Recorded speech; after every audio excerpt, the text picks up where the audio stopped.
Pemirsa, akibat diguyur hujan deras, akses jalan menuju kantor Desa Karangtengah, Kecamatan Pagedangan, Kabupaten Tangerang, Banten longsor. Beruntung tidak ada korban jiwa dalam peristiwa ini. Putus, longsor. Longsor, arah. Akses jalan menuju kantor Desa Karangtengah longsor akibat guyuran hujan deras di Pagedangan, Kabupaten Tangerang, Banten. Akibatnya jalan sepanjang 20 meter ikut amblas terdampak longsoran dan membuat warga harus mencari jalan alternatif. Warga mengaku saat ini kesulitan mencari jalur alternatif penghubung antara Kabupaten Tangerang dan Bogor. Lantaran titik longsor juga terjadi dan menutup jalur lainnya. Meski tidak ada korban jiwa akibat peristiwa ini, aktivitas warga pagi ini menjadi sangat terganggu. Warga berharap pemerintah secepatnya memperbaiki akses jalan penghubung agar bisa dilalui. Dari Kabupaten Tangerang, Banten, Aimarani Anyus melaporkan. Pemirsa, kita awal informasi siang hari ini, pesawat Trigana Air tujuan Sentani Wamena mengeluarkan api di bagian mesin saat hendak lepas landas di Bandara Sentani, Jayapura, Papua. Karena pesawat terbakar, Ale. Pemirsa, pesawat Trigana Air yang membawa 121 penumpang dari Bandara Sentani menuju Wamena mengeluarkan api dari bagian mesin pesawat. Pesawat Trigana Air tipe Boeing 737-500 dengan kode penerbangan IL-237 mengeluarkan api di bagian mesin saat hendak lepas landas dari Bandara Sentani. Saat kejadian pada Selasa siang waktu setempat, para penumpang sudah berada di dalam angkutan udara ini. Untuk sementara penyebab munculnya api di bagian mesin ini masih dalam proses penyelidikan.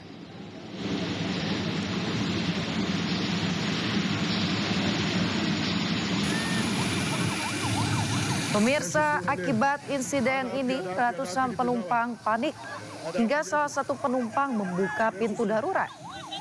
Para penumpang pun langsung berhamburan keluar karena alasan keamanan. Karena berebutan dan juga saling dorong saat turun melalui pintu darurat menyebabkan sejumlah penumpang terluka dan harus dibawa ke Balai Karantina Kesehatan Bandara Sentani guna mendapatkan penanganan medis.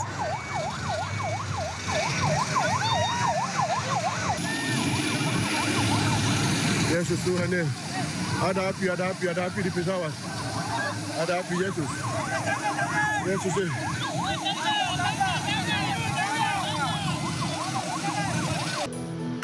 Masyarakat di sekitar gunung juga dihimbau waspada potensi banjir lahar mengingat hujan deras terjadi di puncak gunung. Masyarakat juga dihimbau memakai masker penutup hidung untuk menghindari bahaya abu vulkanik pada sistem pernafasan. Hingga saat ini ribuan warga 2 kecamatan mulai mengungsi ke tenda pengungsian yang disiapkan Pemda Floti. Dari Flores Timur, Joni Nura, iNews melaporkan.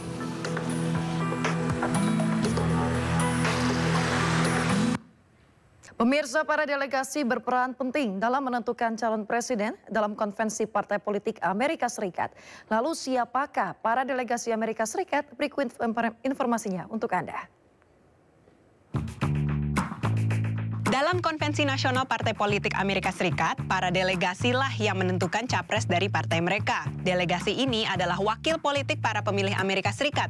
Mereka tidak bisa menentukan capres semau mereka. Partai politik Amerika Serikat punya aturan mayoritas para delegasi hanya bisa memilih kandidat yang dipilih oleh warga di negara bagian atau daerah mereka. Tapi ada beberapa delegasi yang tidak wajib memberikan suara mereka untuk kandidat terpilih dari partai mereka. Di dalam Partai Demokrat, mereka disebut sebagai super delegates atau delegasi super. Dalam pemungutan suara ronde pertama, mayoritas delegasi masih terikat dengan kandidat tertentu. Dalam ronde-ronde berikutnya, kebanyakan delegasi jadi terlepas dan bisa memilih kandidat pilihan mereka sendiri. Begitu seorang kandidat dapat mayoritas suara delegasi, mereka diumumkan sebagai pemenang dan menjadi capres partai di Pilpres. Pilpres Amerika Serikat kali ini akan diadakan pada 5 November 2024. Ya, untuk mengetahui situasi terkini di lokasi longsor sudah tersambung dengan Elsya Keshi langsung dari Karangtengah, Tangerang, Banten. Selamat siang Elsya, seperti apa situasi terkini di sana? Apakah proses perbaikan sudah mulai dilakukan?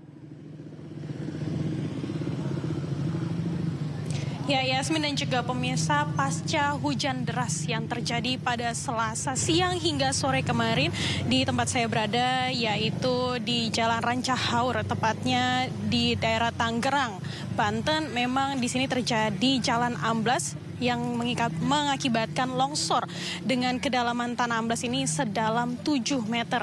Adapun seperti yang Anda dapat saksikan di belakang saya, inilah tempat kejadian yang saat ini sedang diberikan garis kuning, dan memang menurut informasi yang kami dapatkan nantinya akan ada pihak BPBD dan juga pihak dari PJ Bupati yang juga akan berkunjung ke sini untuk melakukan pengecekan daerah atau pengecekan lokasi tempat kejadian. Terkait dengan pertanyaan Anda, Yasmin, apakah sudah dilakukan perbaikan? Menurut pantauan kami, hingga saat ini belum ada tanda-tanda adanya perbaikan yang mulai dilakukan.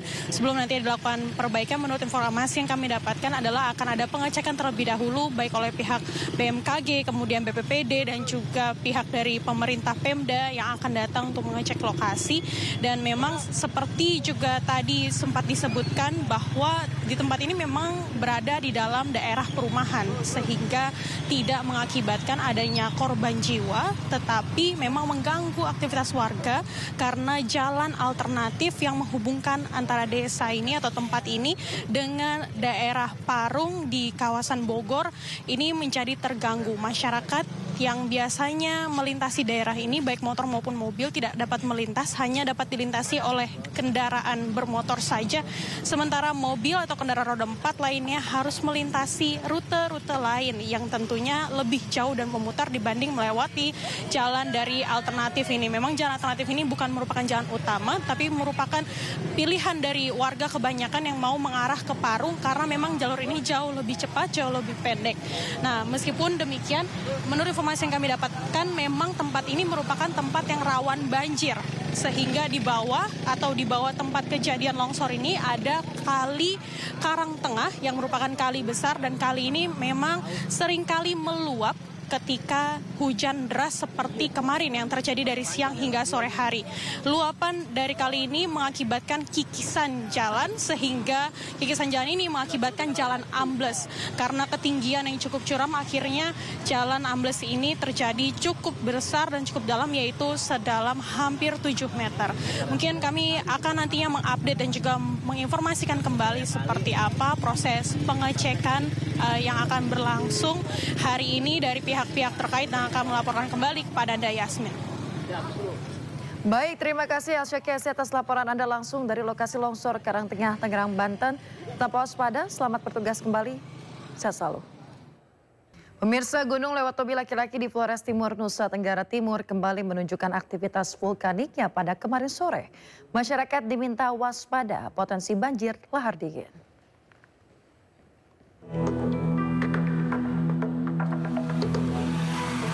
Gunung Lewotobi laki-laki kembali menunjukkan aktivitas vulkaniknya Selasa sore. Letusan Gunung Lewotobi mengeluarkan material vulkanik dengan ketinggian kolom abu mencapai 1000 meter. Aliran lava ke arah timur laut jauh kurang lebih 4000 meter dari pusat erupsi. Saat ini status gunung masih dalam level awas. Masyarakat dan wisatawan dilarang beraktivitas apapun dalam radius 7 km dari pusat erupsi. Masyarakat di sekitar gunung juga dihimbau waspada potensi banjir lahar mengingat hujan deras terjadi di puncak gunung. Masyarakat juga dihimbau memakai masker penutup hidung untuk menghindari bahaya abu vulkanik pada sistem pernafasan. Hingga saat ini ribuan warga 2 kecamatan mulai mengungsi ke tenda pengungsian yang disiapkan Pemda Floating. Dari Flores Timur, Joni Nura, iNews melaporkan.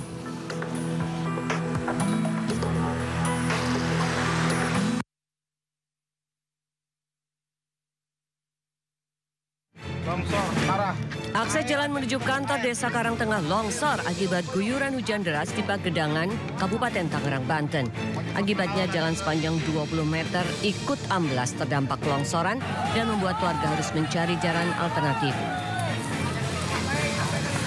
Warga mengaku saat ini kesulitan mencari jalur alternatif penghubung antara Kabupaten Tangerang dan Bogor. Lantaran titik longsor juga terjadi dan menutup jalur lainnya. Meski tidak ada korban jiwa akibat peristiwa ini, aktivitas warga pagi ini menjadi sangat terganggu. Warga berharap pemerintah secepatnya memperbaiki akses jalan penghubung agar bisa dilalui. Dari Kabupaten Tangerang, Banten, Aimarani, iNews melaporkan. Pemirsa, dalam pemilu warga Amerika Serikat tidak hanya memilih presiden dan wakil presiden, namun juga memilih anggota Electoral College. Nantinya Electoral College akan menjadi penentu kemenangan kandidat presiden. Lantas bagaimana syarat kemenangan di Pilpres Amerika Serikat? Berikut informasinya.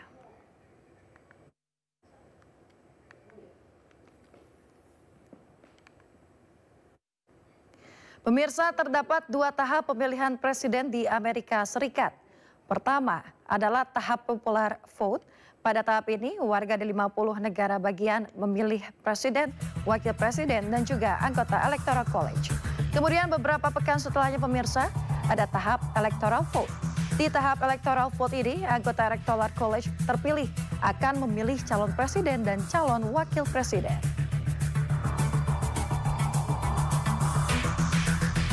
Electoral College terdiri dari 538 anggota yang tersebar di 50 negara bagian di Amerika Serikat.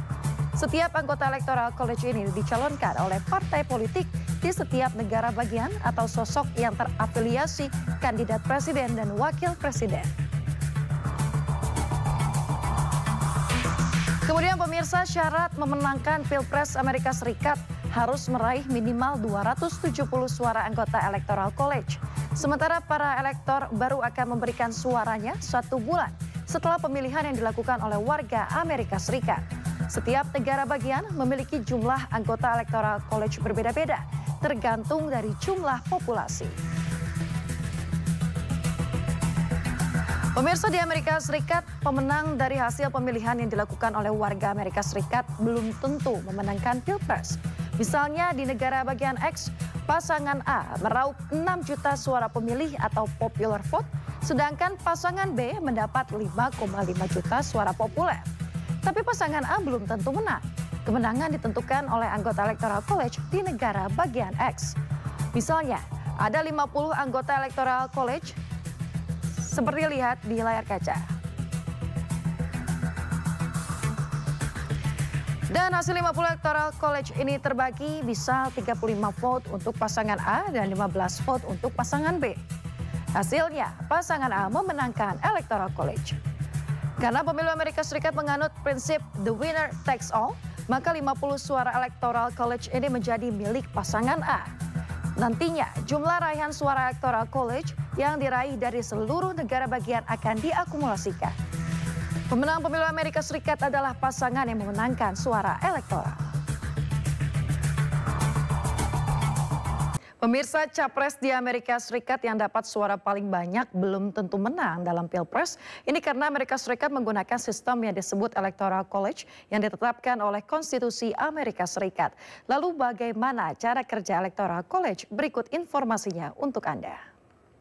Electoral College, berbeda dengan di Indonesia, capres di Amerika Serikat yang dapat suara terbanyak belum tentu menang Pilpres. Ini karena AS gunakan sistem Electoral College. Gimana cara kerjanya? Setelah masing-masing partai menentukan bakal calon presiden, baca pres tersebut pun memilih pasangannya dalam pemilihan umum. Para baca pres pun berkampanye untuk pemilu presiden Amerika Serikat tahun ini yang jatuh pada hari Selasa 5 November. Di hari itu, warga yang sudah terdaftar akan ke TPS untuk nyoblos. Suara dari TPS AS akan dihitung di tingkat negara bagian. Nah, di titik inilah mulai masuk yang namanya sistem Electoral College. Electoral College ini adalah sekelompok wakil suara warga di setiap negara bagian. Para wakil ini disebut sebagai electors dengan total 538 suara di seluruh AS. Negara bagian berpopulasi besar punya lebih banyak electors, sementara negara bagian berpopulasi kecil jumlah electorsnya lebih sedikit. Suara electors inilah yang diperebutkan oleh capres. Untuk menang kursi kepresidenan, capres harus dapat mayoritas jumlah suara electors, yaitu minimal 270. Para electors kemudian memberikan suara mereka sekitar sebulan kemudian, namun presiden terpilih baru akan dilantik pada akhir. Pemirsa, debat kedua calon bupati dan wakil bupati Blitar berlangsung panas. Debat pun dihentikan KPU karena salah satu paslon kedapatan membawa catatan. Yang telah berpartisipasi aktif dan berkolaborasi membangun Instruksi moderator. Itu baca itu. Mahkamah baca ya. Mohon seluruh pendukung Bapak Ibu, para pendukung paslon. Debat kedua Pilkada Blitar memanas setelah pendukung salah satu paslon tak terima lawannya membaca catatan saat berdebat. Mohon untuk tertib terlebih dahulu. Naik menjadi 96,55%. Hasil survei kepuasan. Pendukung salah satu paslon pun meminta debat dihentikan.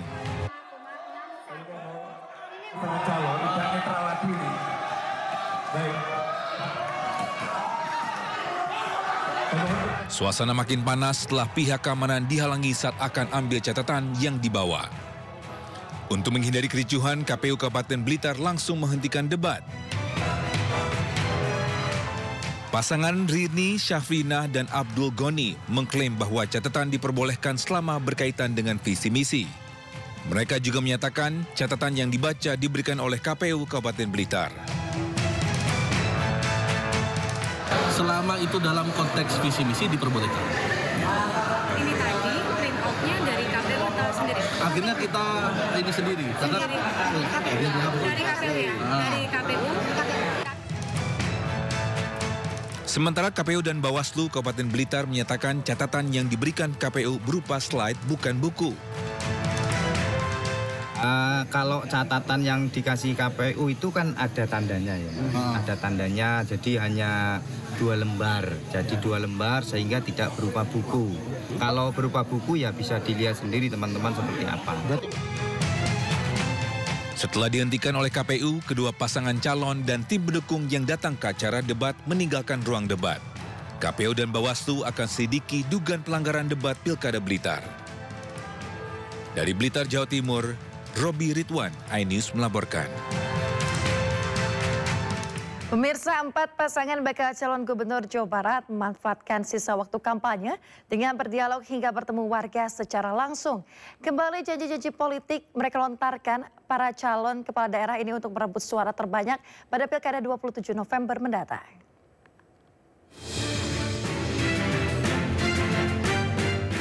Seorang penyanyi dangdut tampil saat kampanye terbuka Cagup dan Cawagup Jawa Barat nomor urut 1 pasangan Acep Adang Ruhiat dan gitaris Dwi Natalia di Subang, Jawa Barat. Ironinya pakaian seksi dan goyangan erotis dipertontonkan kepada anak-anak yang menghadiri acara tersebut.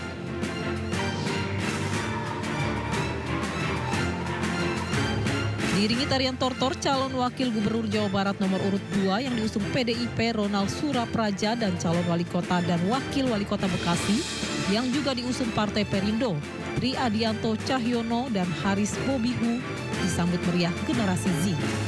Silaturahmi diprakarsai Samuel Sitompul, tokoh generasi Z yang juga politikus PDI Perjuangan Kota Bekasi.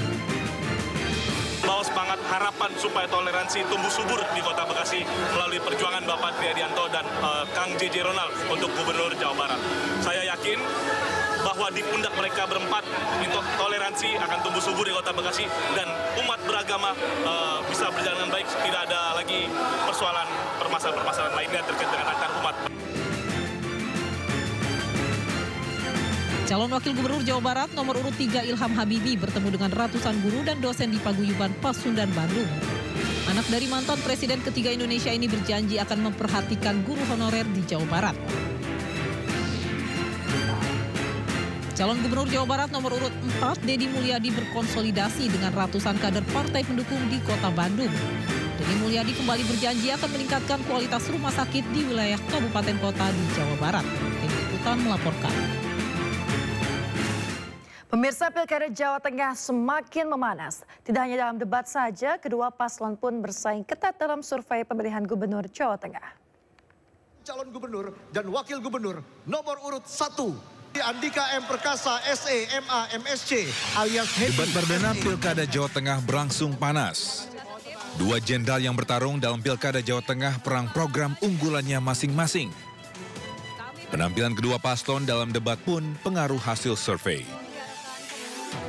Dalam survei yang digelar oleh Litbang Kompas, kedua pasangan ini bersaing ketat.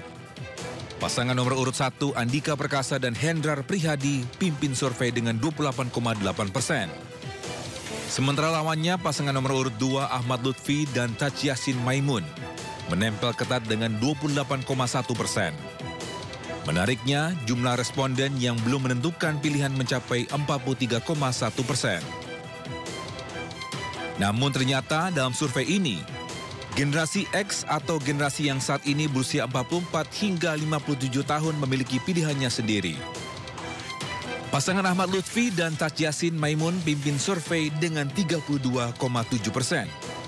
Sementara pasangan nomor urut 1 Andika Perkasa Hendrar Prihadi menempel dengan 22,8%.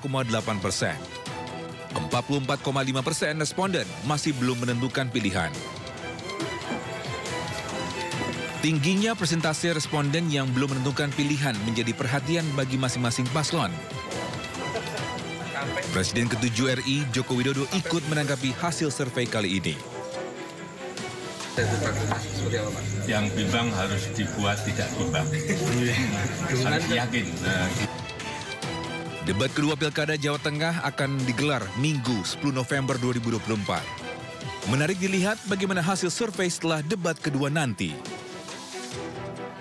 Tim Liputan iNews melaporkan.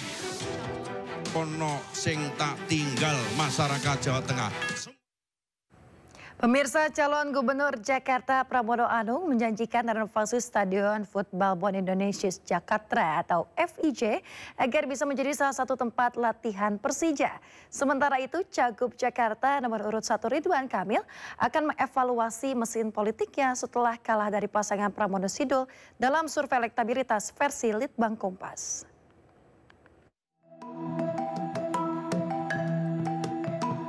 Pramono Anung memanfaatkan sisa waktu kampanyenya dengan mendatangi Stadion Football Bond Indonesia Jakarta atau VIJ Jakarta Pusat. Usai meninjau salah satu stadion tertua di Jakarta, calon Gubernur Pramono Anung mengungkapkan rasa keprihatinannya. Pramono pun berjanji jika terpilih akan renovasi stadion dan menjadikan home base-nya Persija. Sama latihan Persija itu? Iya, salah satunya jadi base camp. Persija kan klub yang besar. Tentunya tempat latihannya juga. Kalau memang ininya udah bagus ya nggak apa-apa. Kalau belum ya jangan kan gitu. Cagup Jakarta nomor urut 1 Ridwan Kamil akan mengevaluasi terkait hasil sebuah lembaga survei yang memenangkan pasangan nomor urut 3 Pramono Sidul. Survei rilis setelah debat Pilgub kedua. Salah satu keunggulan pasangan Pramono karena adanya perpindahan pemilih dalam survei. Yang penting dalam kampanye itu berikhtiar, berusaha. Betul? Yang namanya survei itu selalu naik turun beda-beda. Kalau hasilnya sesuai harapan, kerjalah sampai akhir waktu. Kalau belum sesuai harapan, apalagi kerjanya double-double. Jadi kalau ada pertanyaan tentang survei, jawaban saya sama, mohon maaf ya. Yaitu survei itu pembaca mood hari ini, bukan penentu takdir. Berdasarkan elektabilitas Litbang Kompas, popularitas pasangan Pramono Rano mencapai 38,3%. Sementara pasangan RK Suswono 34,6%. Tim Liputan melaporkan.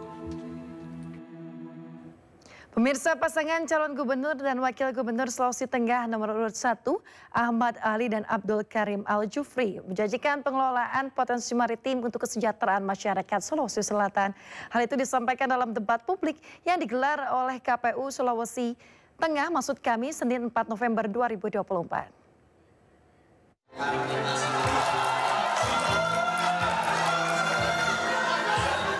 Dalam debat publik, pasangan calon gubernur dan wakil gubernur Sulawesi Tengah nomor urut 1 Ahmad Ali Abdul Karim menekankan pentingnya pengelolaan potensi maritim untuk kesejahteraan masyarakat Sulawesi Tengah. Dengan panjang garis pantai mencapai 6.600 km, Provinsi Sulawesi Tengah memiliki kekayaan laut yang besar yang berpotensi mendongkrak pendapatan daerah. Sayangnya, hingga kini potensi tersebut masih belum dimanfaatkan secara maksimal, sementara sektor pertambangan menjadi fokus utama yang dianggap hanya memberikan kontribusi terbatas. Pasangan calon nomor urut 1 ini percaya bahwa pengembangan sektor perikanan dan kelautan dapat membawa manfaat ekonomi yang lebih luas bagi masyarakat Sulawesi Tengah. Untuk mewujudkan visi ini, pasangan beramal merencanakan pendirian sekolah kejuruan dan vokasi di bidang kelautan dan perikanan. Kedepannya kami ingin memastikan bahwa sektor perikanan, kelautan itu harus menjadi primadona. Untuk kemudian kita kembangkan yang kita yakini betul akan berkekayaan sumber daya kita. Tentang ketersediaan sekolah, tentang ketidakmampuan orang tua. Ini semua menjadi hal yang harus kita gali ke depan untuk kita jawab. Untuk kita bisa memastikan bahwa ke depannya anak-anak kita, generasi milenial kita yang harusnya mendapatkan pendidikan, itu ke depannya harus diberi kesempatan. Sama dengan orang lain, sama dengan anak-anak lain.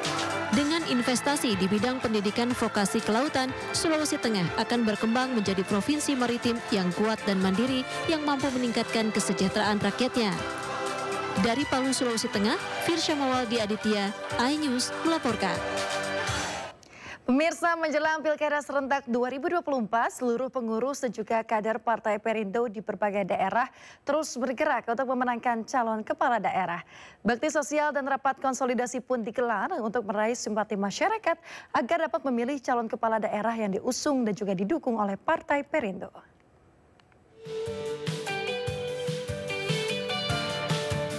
Sebagai partai pengusung pasangan wali kota dan wakil wali kota Sukabumi Ahmad Fahmi Dida Sembada, Partai Perindo menggelar pengobatan kesehatan gratis, pemeriksaan mata gratis, serta bazar murah bagi masyarakat Cikundul Lembur Situ.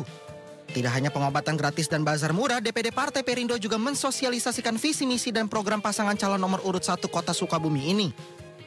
Pemeriksaan kesehatan dan sembako murah ini sebagai bentuk wujud bagaimana luar biasa dukungan Partai Perindo untuk memenangkan perhelatan pilkada di Kota. Dan alhamdulillah antusias masyarakat sangat banyak, kita hampir sampai 200 peserta dan mungkin kedepannya kita akan menyelenggarakan di beberapa titik khususnya di wilayah Kota Sukabumi. DPW Partai Perindo Sulawesi Selatan bersama DPD Partai Perindo Toraja Utara menggelar rapat konsolidasi untuk menyusun strategi dan pemenangan calon kepala daerah pada pilkada mendatang. Mendapat dukungan dari partai yang dipimpin Ketua Umum Angela Tano Sudibyo, calon Bupati dan Wakil Bupati Toraja Utara nomor urut 1 Yohanis Basang dan Marten Rante Tondok optimis mampu memenangkan pilkada 2024. Ada pilihan lain dan menjadi hukumnya wajib memenangkan pasangan ini karena partai telah merekomendasi dan kita yakin karakter dan pribadi.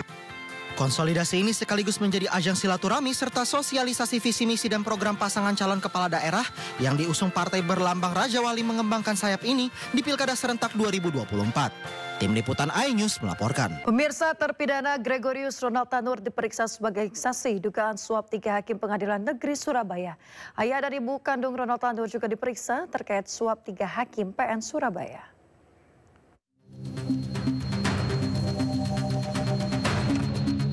Tim Kejaksaan Agung kembali memeriksa terpidana Ronald Tanur terkait kasus dugaan penyuapan 3 hakim PN Surabaya. Ronald Tanur awalnya divonis bebas oleh 3 hakim atas penganiayaan yang menyebabkan kematian Dini Sera Afrianti. Rekan kita penyidik dari Kejaksaan Agung, kegiatan berjalan baik, lancar, dilaksanakan di Aula Gedung Teknis Rutan Kelas 1 Surabaya. Penyidik Kejaksaan Tinggi Jawa Timur kemarin juga memeriksa Edward Tanur, ayah Ronald Tanur. Didampingi tim kuasa hukum, Edward Tanur hanya diam dan langsung masuk ke dalam lift kejaksaan. Menurut kuasa hukum, kedatangan Edward untuk menjenguk Meriska Wijaya, istrinya.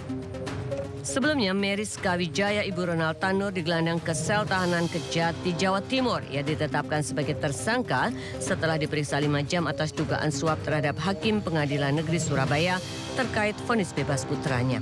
Dari Surabaya, Jawa Timur, Tim Liputan iNews melaporkan.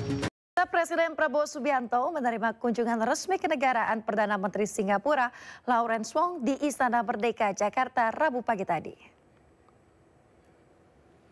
Perdana Menteri Singapura Lawrence Wong tiba di Istana Merdeka, Jakarta disambut anak-anak berpakaian adat Nusantara dan jajar kehormatan pasukan upacara penyambutan tamu negara. Keluar dari kendaraan, PM Lawrence langsung disambut Presiden Prabowo. Setelah mendengarkan lagu kebangsaan kedua negara dan juga dentuman meriam, upacara penyambutan dilanjutkan dengan inspeksi pasukan kehormatan dan pengenalan delegasi kedua negara. Dari Indonesia, antara lain Menteri Luar Negeri Sugiono, Menteri Pertahanan Syafri Samsudin, Menteri Kesehatan Budi Gunadi Sadikin, Menteri Ketenagakerjaan Yasir Lee, Menteri Komunikasi dan Digital Mutia Hafid, dan Menteri Sekretaris Negara Prasetyo Hadi. Informasi lain, pemirsa, Kejaksaan Agung memindahkan penahanan ketiga hakim kasus Ronald Tanur dari Surabaya ke Jakarta. Ketiganya dipindahkan untuk memudahkan penyidikan kasus, bahkan penahanan ketiganya dipisah di 3 tempat yang berbeda.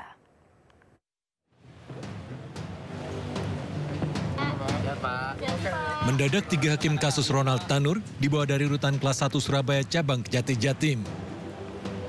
Ternyata satu demi satu dibawa ke Jakarta, dipindahkan lokasi penahanannya. Hari ini Tadi mulai jam 8 sampai dengan jam 11 dengan penerbangan yang berbeda, tim penyidik dari Kejaksaan Agung telah membawa pergi ketiga hakim dengan masing-masing setiap penerbangan berbeda jarak 3 penerbangan. Dikawal sesuai SOP dan juga oleh aparat keamanan dari TNI. Jadi kenapa harus dibawa ke Kejaksaan Agung? Karena ketiga orang tersebut mendapat surat panggilan sebagai saksi dalam perkara ZR dan perkara RS. Hakim Heru Hanindyo tiba Selasa pagi dan langsung diperiksa di Kejaksaan Agung Jakarta. Uniknya, ketiga hakim dipindahkan ke Jakarta dan ditahan di 3 tempat berbeda. Heru Hanindyo ditahan di rutan KPK, Erentuah Damanik di rutan kelas 1 Cipinang, sementara Mangapul ditahan di rutan Negara Salemba cabang Kejaksaan Agung. Jadi untuk HK ditahan di KPK, rutan KPK, untuk ED ditahan di rutan Cipinang, dan untuk M ditahan di Kejaksaan Agung. Nah, ketika hakim tersebut dipindahkan, oleh karena penyidik akan melakukan pemeriksaan secara maraton yang bersangkutan kepada tersangka lain. Dalam pengungkapan kasus ini, Kejaksaan Agung menyita uang tunai senilai hampir 20 miliar rupiah dari tangan ketiga hakim dan pengacara Ronald Tanur, Lisa Rahmat. Dari Hakim Erentuah Damanik, penyidik menyita barang bukti di 2 lokasi berbeda, sebuah apartemen di Surabaya dan rumah di Semarang. Dari Hakim Heru Hanindyo, penyidik menyita uang tunai dari sebuah apartemen di kawasan Ketintang, Surabaya. Sementara dari penggeledahan apartemen Hakim Mangapul di Gunawangsa, Surabaya, ditemukan uang tunai pecahan rupiah, dolar Amerika, dan dolar Singapura. Kasus dugaan suap dan gratifikasi ini bermuara pada seorang mantan pejabat Mahkamah Agung, Zarof Richard. Pengacara Ronald Tanur menghubungi Zarof Richard untuk mengatur susunan majelis hakim dan memuluskan kasasi. Yasmin Atania, Dipu Andi Muharram melaporkan. Akan mengajak Anda mengetahui pantauan lalu lintas hari ini di sejumlah wilayah melalui pantauan CCTV Korlantas Polri. Kita akan bergabung dengan Bribtu Yasinta di studio NTMC Polri. Selamat siang Bribtu Yasinta, silakan dengan laporan Anda. Baik, terima kasih rekan Yasmin di studio dan selamat siang pemirsa. Kembali bersama saya Bribtu Yasinta dari NTMC Polri. Menemani istirahat makan siang Anda, kami akan mengajak Anda untuk memantau langsung bagaimana kondisi arus lalu lintas terkini di beberapa titik melalui pantauan CCTV Korlantas Polri. Dan langsung saja untuk yang pertama, mari kita pantau situasi lalu lintas di kawasan flyover Simpang Grogol, Jakarta Barat. Bisa kita saksikan bersama saat ini situasi lalu lintas di sana. Pada umumnya masih terpantau kondusif lancar pada siang hari ini, baik di jalur arteri dari Jalan Raya Daan Mogot yang akan menuju Jalan Lejen S. Parman maupun dari Jalan Lejen S. Parman yang akan menuju Jalan Latu Menten. Kemudian di jalur tol dalam kota dari Pluit yang akan menuju Tomang, begitupun arah sebaliknya juga terpantau kondusif lancar. Kami himbau para pengendara agar tetap perhatikan laju kendaraan Anda dalam batas kecepatan normal dan utamakan keselamatan dalam berkendara. Selanjutnya kita beralih ke kawasan Simpang Cempaka Putih Coca-Cola, Jakarta Timur. Bisa kita saksikan bersama di layar kaca Anda, saat ini situasi lalu lintas di sana juga terpantau normal, baik dari arah Cempaka Putih yang akan menuju Pulau Gadung, Tanjung Priok atau Cawang, begitupun arah sebaliknya. Namun perlambatan kecepatan hanya terjadi sepanjang 300 meter menjelang traffic light, selepasnya kembali normal dengan kecepatan kendaraan yang melintas berkisar 40 hingga 50 km per jam. Perlu diketahui bahwa Simpang Cempaka Putih merupakan salah satu titik lokasi penerapan tilang elektronik atau ETLE. Untuk itu kami himbau para pengendara agar senantiasa mematuhi rambu-rambu lalu lintas, patuhi marka jalan dan tetap pada jalur yang benar demi keselamatan diri Anda maupun pengguna jalan lainnya. Kemudian kita bergeser ke kawasan JPO Tebet, Jakarta Selatan. Bisa kita saksikan bersama saat ini situasi lalu lintas di sana pada umumnya juga terpantau kondusif lancar di segala arahnya, baik di jalur arteri maupun di jalur tol dari arah Cawang yang akan menuju arah Semanggi maupun arah sebaliknya. Kami himbau para pengendara yang akan melintasi jalur tol agar tetap berada pada jalur masing-masing dan tidak menggunakan bahu jalan karena bahu jalan hanya diperuntukkan bagi kendaraan dalam keadaan darurat saja. Kemudian untuk yang terakhir, mari kita pantau situasi lalu lintas terkini tepatnya di kawasan Exit Tol Bekasi Barat. Bisa kita lihat bersama saat ini situasi lalu lintas di sana pada umumnya terpantau adanya peningkatan volume kendaraan yang didominasi oleh kendaraan pribadi roda 4. baik dari gerbang tol Bekasi Barat yang akan menuju Pekayon maupun dari Pekayon yang akan menuju Kalimalang, Jalan Ahmad Yani atau gerbang tol Bekasi Barat. Namun perlambatan kecepatan hanya terjadi sepanjang 300 meter menjelang traffic light, selepasnya masih dalam situasi kondusif lancar. Kami himbau bagi Anda yang akan melintasi kawasan ini harap berhati-hati karena jalur ini banyak dilalui oleh kendaraan bermuatan berat seperti truk maupun kontainer.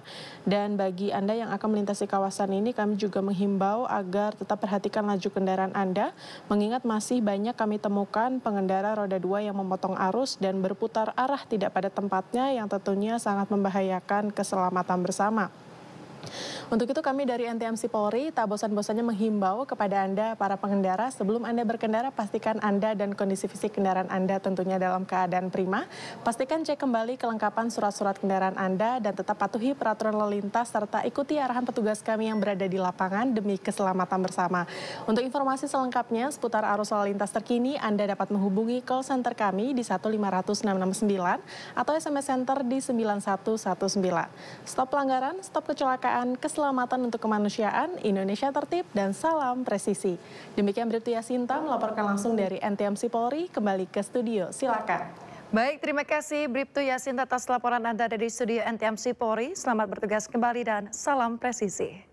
Pemirsa, Kementerian Energi dan Sumber Daya Mineral memutuskan tidak mengubah skema subsidi LPG lantaran masih dibutuhkan oleh pelaku usaha mikro kecil menengah atau UMKM hingga konsumsi rumah tangga masyarakat. Namun untuk subsidi listrik dan BBM, pihaknya masih melakukan penghitungan dan juga pengkajian lebih mendalam. Menteri Energi dan Sumber Daya Mineral Bahlil Lahadalia mengungkapkan pemerintah tidak mengubah skema subsidi liquefied petroleum gas atau LPG lantaran masih dibutuhkan oleh pelaku usaha mikro kecil menengah atau UMKM hingga konsumsi rumah tangga masyarakat. Namun untuk subsidi listrik dan BBM pihaknya masih melakukan penghitungan dan pengkajian lebih mendalam. Menurut Bahlil, keputusan tersebut harus diambil dengan hati-hati terutama setelah mempertimbangkan laporan dari beberapa lembaga terkait seperti Pertamina, BPH Migas, dan PLN. Untuk LPG,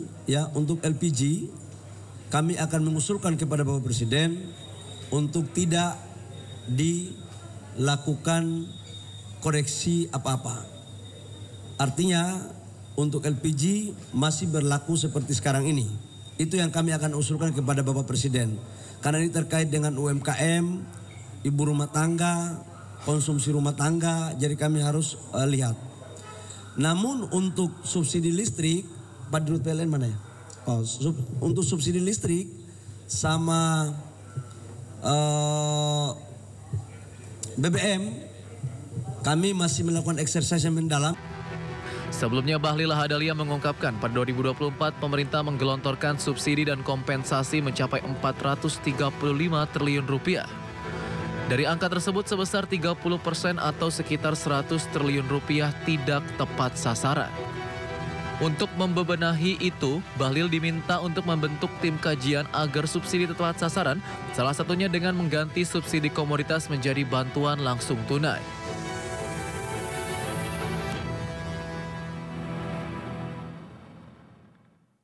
Pemirsa, Presiden Prabowo Subianto resmi menghapus utang macet UMKM, petani hingga nelayan.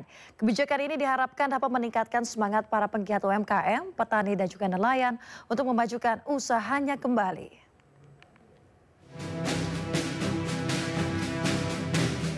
Penggiat UMKM, petani hingga nelayan yang terjerat utang macet ini bisa bernafas lega.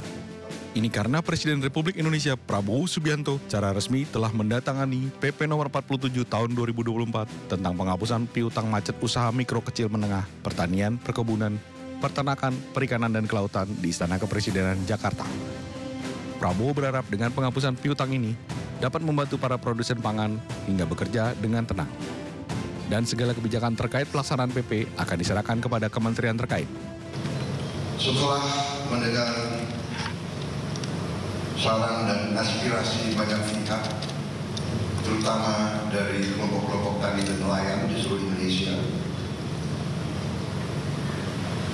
Pada hari ini, Selasa, tanggal 5 November 2024, saya akan menandatangani Peraturan Pemerintah Republik Indonesia Nomor 47 tahun 2024 tanggal 5 November 2024 tentang penghapusan piutang macet kepada usaha mikro, kecil dan menengah dalam bidang pertanian, perkebunan, peternakan, perikanan, dan kelautan, serta UMKM lainnya. Lebih lanjut, Menteri UMKM Maman Abdurrahman mengungkapkan bahwa penghapusan piutang UMKM ini hanya berlaku pada para petani ataupun nelayan yang terdampak bencana dan sudah tidak memiliki kemampuan untuk membayar hutangnya dalam kurun waktu 10 tahun. Adapun nominal maksimal pembayaran hutang yang dibayarkan bagi badan usaha senilai 500 juta rupiah, sementara nilai maksimal untuk individu di angka 300 juta rupiah. Dari Jakarta, Dilami Aulia, Bagus Prasetya, Dias Triawan, iNews melaporkan. Pemirsa, rapat paripurna yang digelar Komisi 10 DPR dengan Kemenpora dan juga PSSI menjadi sorotan masyarakat. Proses naturalisasi menuai kritik dari sejumlah anggota DPR. Sementara menjawab pertanyaan tersebut, pemirsa, Kemenpora dan PSSI mempunyai alasan tersendiri.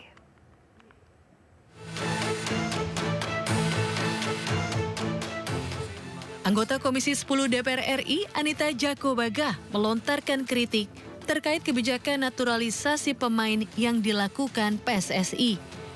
Dirinya mempertanyakan mengapa PSSI terus melakukan proses perpindahan warga negara demi memperkuat timnas. Menurutnya, Indonesia bukanlah negara yang kekurangan atlet berbakat. Pasti kita punya atlet banyak di Indonesia. Tetapi pertanyaan saya, kenapa kita harus mengambil dari luar? Bukan sekali, ini sudah ke beberapa kali. Perlu dipertanyakan dan perlu menjadi perhatian kita semua, Bapak Ibu. Komisi 10. Mau sampai kapan kita terus mengambil atlet dari luar? Padahal mereka di sana juga dilatih. Menteri Pemuda dan Olahraga Dito Aryo Tejo lantas menyatakan bahwa Indonesia, khususnya cabang olahraga sepak bola, masih tetap memperhatikan keberlangsungan atlet asli Indonesia. Timnas Indonesia level muda hampir seluruhnya dihuni oleh pemain lokal yang lahir di tanah air. Bisa dilihat saat ini pencapaian timnas dari U17, U20 dan U23 yang bisa dikatakan hampir 100%-nya pemain asli didikan dan binaan dari Indonesia. Walaupun di U20 ya Pak ya, 20-23 ada satu naturalisasi. Satu atau dua. Dan saya pun menjadi saksi bagaimana Coach Indra Safri dan Coach Nova itu melakukan scouting sampai ke daerah-daerah pelosok. PSSI menambahkan kebijakan naturalisasi diambil berdasarkan rekomendasi yang dilakukan tim pelatih Timnas Indonesia. Naturalisasi dilakukan demi mewujudkan cita-cita Timnas tembus ke level dunia. Sintayong telah memberikan saran dan rekomendasi kepada PSSI. Bila PSSI ingin mencapai target sebagai singa Asia dan bahkan bisa lolos ke Piala Dunia, maka mohon maaf, untuk para pemain-pemain yang ada di Indonesia saat ini, menurut Sintayong belum mampu kita timnas untuk menuju ataupun lolos ke Piala Dunia. Sehingga Sintayong atau tim pelatih merekomendasikan kepada PSSI sebagai saran dan rekomendasinya adalah merekrut dan atau mengambil bibit-bibit pemain-pemain yang ada di luar sana yang berdarah Indonesia. Inilah yang kami lakukan saat ini dalam rangka untuk juga menjawab ekspektasi masyarakat yang sangat berharap bahwa timnas kita bisa berprestasi. Main di tim perwakilan. Sebelumnya Komisi 10 DPR RI menyetujui untuk merekomendasi kewarganegaraan kepada 3 calon pemain naturalisasi, Kevin Dix, Estela Lopati, dan Noah Leatomu. Persetujuan ini diambil dalam raker bersama Kemenpora dan PSSI di Kompleks Parlemen Senayan, Jakarta, Senin lalu. Pemirsa, informasi tadi mengakhiri Sindo Siang hari ini. Anda bisa mendapatkan informasi terkini dan juga terbaru melalui portal yang menghadirkan berita daerah, berita nasional dan juga berita internasional lengkap di sindonews.com. Mewakili kerabat kerja yang bertugas, saya Asmatania pamit undur diri. Terima kasih, sampai jumpa.